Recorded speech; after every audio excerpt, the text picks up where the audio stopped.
Hey y'all, welcome to CLACK. Now I've been waiting patiently for the Tenant 70 to get here. So those of you who are unaware of this keyboard, the Tenant 70 is a 60 plus 10% keyboard that can transform to be used right-handed or Southpaw. Has a beautiful screen with some pretty cool functions and is possibly one of the most beautiful keyboards that has landed on my desk. This premium custom comes with a premium price starting right around $450 for the aluminum weight variant and $550 if you want the brass weight. The board I have for review is the brass version. Chill! Now usually we'll go right into a hyperlapse build at this point, but I want to get right to it and show you just how pretty this board is. So ladies and gentlemen, I present to you the Tenant 70.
Yeah, so this board is gorgeous, and if you enjoy that B-roll, look for that red button underneath the video and subscribe to the CLACK family. I'm on the hunt for 10K, so let's get it.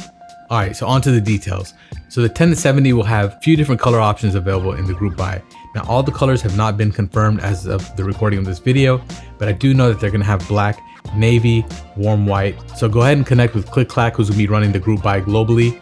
They have a Discord that you can join. They're also on Instagram. I'll put their link down in the description below. So the kit includes a 60 and a 10% 1.2mm PCB that connects via ribbon cable and has per key RGB. They are not VIA or QMK compatible. Instead, it uses O-bins to map keys, adjust lighting, and customize your screen. I found the software to be pretty easy to navigate, and it also provides firmware updates for the screen functions. You also get polycarbonate plates, silicone plate dampener, pour-on case sheet for the bottom of the case, gaskets, alignment gaskets, silicone light diffusers, a pour-on light gasket, Torx screws, 2 JST cables with different lengths based on your configuration, pre-installed daughter board, and all the tools you'll need to complete the build. Overall, the packaging and unboxing experience was very nice with this board. Now the build process. There's 6 slots for feet at the bottom of this board, since the bottom case and weight change directions when you swap to a Southpaw configuration. So go ahead and throw the feet on first, just so you don't mess up that beautiful brass bottom. Now first you want to unscrew the 8 screws at the bottom of the case to gain access to the board. Then it's sticker time. Place down 12 gaskets on the bottom and top case. Yeah, there's a lot of gaskets on this keyboard. Next, more sticker time. Another 14 alignment gaskets need to be installed to the walls of the top case. This ensures that the plate stays in proper alignment, something that gasket boards often have problems with. So now that sticker time is over, lay in the LED silicone diffusers that they provided. They do give you 2 for each LED indicator, but I use just 1 because I don't want it too diffused. Then you want to get your stabilizers ready, install them to the PCB. I'm using TX stabs, and I use shims to ensure they're not wobbly since it's a 1.2mm PCB. Then you want to lay down your silicone plate dampener and PC plates on both the PCBs. Install your switches, and for this build, I use lubed and filled Zakus and some black cherry pies because I ran out of Zakus. Now you want to remove the screen by unscrewing the 2 screws and remove the screen film. Now this is optional, but I suggest that you go ahead and do this. Then reinstall the screen the same way you took it out. The ribbon cable basically needs to be pointing down the same direction as the arrows that are shown on both PCBs. This next part requires a little bit of finesse and a dash of patience. You want to carefully fish the ribbon cable through the center of the small PCB. Attach it to the connector after making sure it's pushed all the way in and there's a solid connection. Next, lay in your larger PCB and connect the 2 PCBs with the small ribbon cable with the shiny side facing up. Install the JST cable to the 10% PCB They include two of them. The longer one is for the Southpaw configuration and the shorter one is for the standard right side configuration. I just installed the longer one. Install the other end of the JST cable to the daughter board, which was pre-installed into the weight. Once you have that done, you're going to reinstall the A-screws at the bottom, throw on your keycaps, and head on over to Monkey Type. And that's it for the build. Overall, the build process is definitely more complex than your standard keyboard layout, but I found it to be fun if you take your time, and after building this a couple of times already, the process does get much easier. So the Tenant 70 case is quite striking. The bezels are all uniform and are sized equal to a 0.5U, which is half of a keycap. The top-down view of this board with these bezels just looks amazing. There are two LED indicator cutouts on the side bezels. One is for caps lock, the other is used to show macro key presses, which by default control the screen functions. There are two weights on the bottom.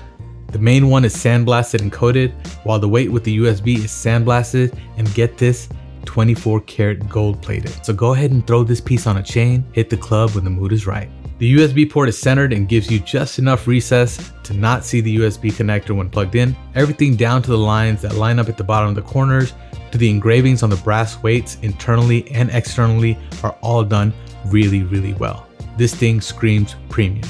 Got 'em. The front height is nice and low at 18 millimeters and is paired with an 8-degree typing angle. The total weight fully built is 5.46 pounds or 2.48 kgs. Now the screen has 6 different functions and you can use Obins to configure it. The first screen happened to have my logo on it, which was a nice touch click-clack. This can be replaced with an image of your choice though. The next screen is a very clean and minimal clock. And then there's this screen which counts key presses per minute. This is pretty cool for those who like to keep track of their speed.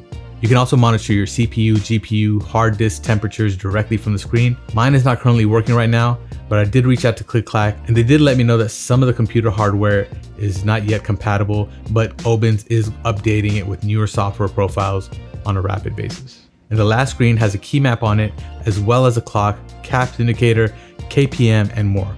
So kind of like a main dashboard screen. And finally, we have a white screen. I don't know what it's for, but I'm guessing it's to light up your darkest hour. So overall, the typing experience in this stock form is pretty stiff. I wouldn't say that it's tray mount stiff, but with the silicone dampener and all the gaskets, it's a stiff experience. After tinkering with the board for a while, I noticed there's quite a bit of compression happening with both the gaskets and the alignment gaskets. Now to test this out, I removed 6 gaskets from the top case only, leaving just the ones on the corners. I was able to get a decent amount of flex with this configuration, enough to give a pleasurable typing experience. I did provide this feedback to CLACK to see if they can do anything about this for the group buy units with gasket sizes, materials, or just the method in general. So let's see what happens there.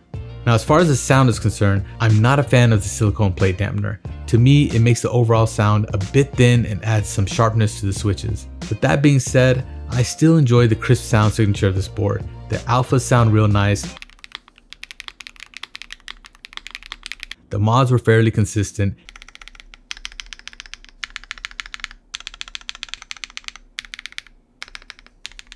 And the spacebar sounded good with the plate dampener. My favorite configuration was using the silicone plate dampener, ironically, without the pour-on case sheet. I think if they can add a pour-on plate foam to the kit, it should even out the sharpness of the sound and make it sound fuller. At the end of the video, I have 4 sound tests with different configurations, plus I'll have a right versus left comparison. And spoiler alert, there is no noticeable sound difference between the right and the left configuration, at least to my ears. So just a quick recap, here's some quick pros and cons. Pros, like I said, it's a gorgeous and unique design. It's built like a tank, and the screen is really awesome with some pretty cool functions. And I really like the ability to be able to switch from right or Southpaw. I did try Southpaw for a little bit. It took me some getting used to just because I've never used it before. Some of the cons is the fact that I don't like the silicone plate dampener. The sound is good, but it's not great.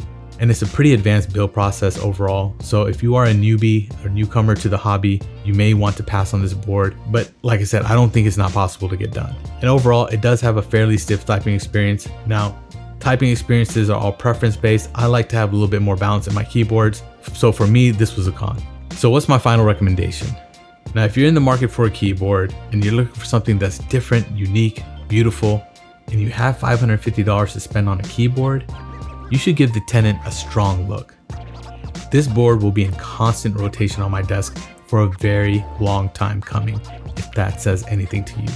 Now here are the sound tests with the 4 different configurations as promised, plus the right versus south configuration. I'll drop another video before the group buy starts with different switches so you have something to reference.